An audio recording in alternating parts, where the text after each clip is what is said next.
This is what we're making. A simple little ring with just a little detail. Normally these would be adjustable, but I like the fact that it's soldered and it has a bit of a curve here where we soldered it together. So I want it to look like what it is, that the two ends come together and they're properly fitted and soldered. So just a little bit of detail. We're going to make a quick little ring. Get the inside diameter of the ring in millimeters. Measure the height of the ring shank that you're using. This is 1.3 and it's 2.28 wide. So what I did was I took 2 mil round wire and rolled it through my half round rollers. Now add your 1.3 to your diameter, multiply by pi, and then when you get your answer, that's your length, but for this ring, add 7 millimeters on the end of that and cut it with your saw. The easy way to mark this is dial up the size, the length on your vernier calipers, hook the end on your wire, drag the jaws, the back of the jaws across. It'll leave you a nice little straight mark. Saw just to the outside of that so you can file it back. Now for this ring, we're going to take our flat number 2 cut hand file and we're going to file on the side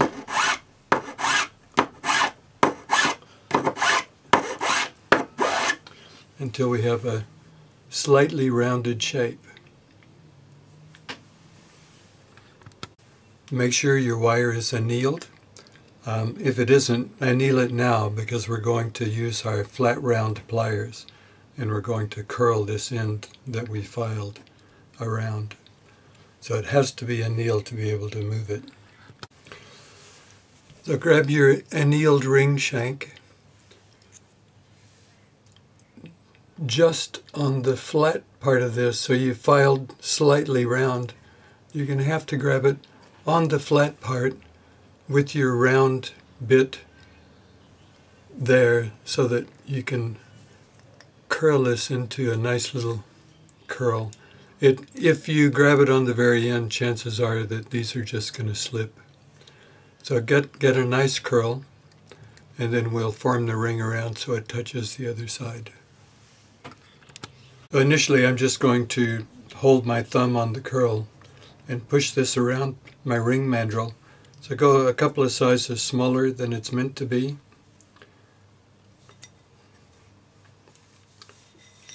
And when you get it roughly this shape, we'll take our half round flat pliers and we'll form that so that it touches.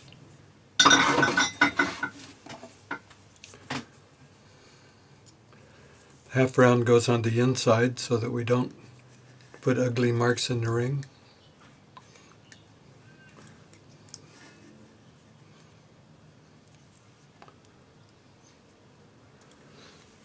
Now when you get it like this, you can see that for us to solder these two together, we need to make this end so that it touches that perfectly.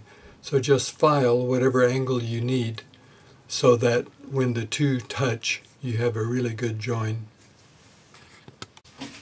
I'm going to saw, so you can see that if I line the saw up on the angle that I need, it's quite easy to saw. It's a little more difficult to file. Your choice. If you want to file, just open it up. I would mark it first, open it up, and then file to the line. Now bring the two ends so that they touch perfectly. Then we'll hang it upside down on the third hand, one small piece of solder on the inside, hard solder. So place a piece of hard solder the length of the area where the two pieces come together, and that way there'll be plenty of solder to fill both sides. So flex top and bottom, and one piece of solder that length, which is roughly 3 mil. and our regular old neutral flame. Gently run the flame on and off until your flux dries out. And once it's through bouncing around, you can place the solder with your solder pick.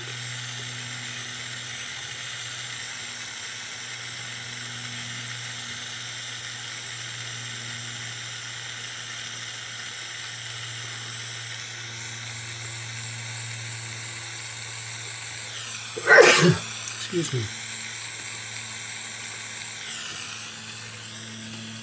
So you keep both sides of the metal the same temperature so that when the solder flows, it'll flow right in the middle. So quench this. Have a look at your solder. It should be beautiful. And pickle it. Now the pickle I use is sodium bisulfate, which is just a strong salt. You can buy at any pool shop, swimming pool shop. You can use nitric acid and water, usually 4 parts water to 1 nitric acid. You can use sulfuric acid and water. You can use citric acid. You can use salt and vinegar, which is where the original name pickle came from. You can use alum, which they also use for pickling. So there are lots of different things that you can use for pickle. Now the pickle that we use dissolves the flux, and it also dissolves the copper oxides on the silver. If you want to just dissolve the flux, you can just run hot water, or you can boil up a kettle and dip the piece in the hot water. Flux will be dissolved by the hot water, but it won't take the oxides off the metal. Once you pull your ring out of the pickle, have a look at the solder joins. They should be good. You should see a nice meniscus running between the two. Round this up on your ring mandrel with a rawhide hammer at this point, and if you want more of a curl in this end, you can do it now. I'm pretty happy with that the way it is. We're going to tidy up the inside of our curl, and I'm just going to use a split mandrel on the handpiece, and I'm just going to spin that up on the inside of the curl.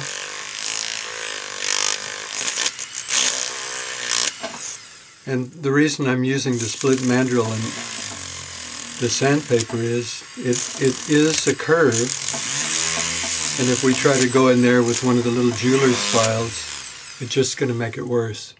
And this is just a real quick way of cleaning up the inside of a curve.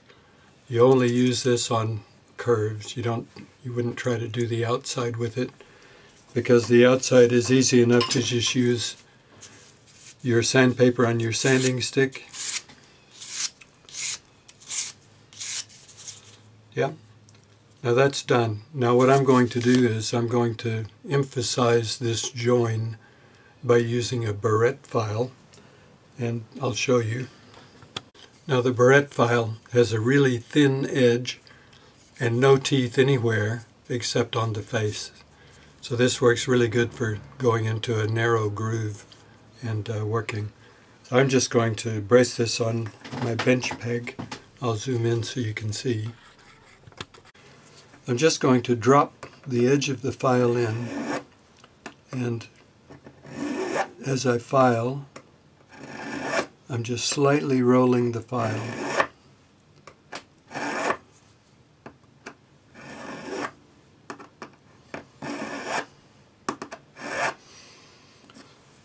Now, that's the way I want it. So I'll just use my sanding stick, drop that in there, tidy up the file marks, and after we hallmark it and sand the bump off for the hallmark, we're ready to polish it. I'm just going to drop the edge of my sanding stick then in that groove. Just tidy it up a little. Now we're ready to polish. And after we're polished, we're done. So just have a look, make sure that you don't have any little dents in it that you have to sand out. And nice, simple, quick little ring, a little bit of detail.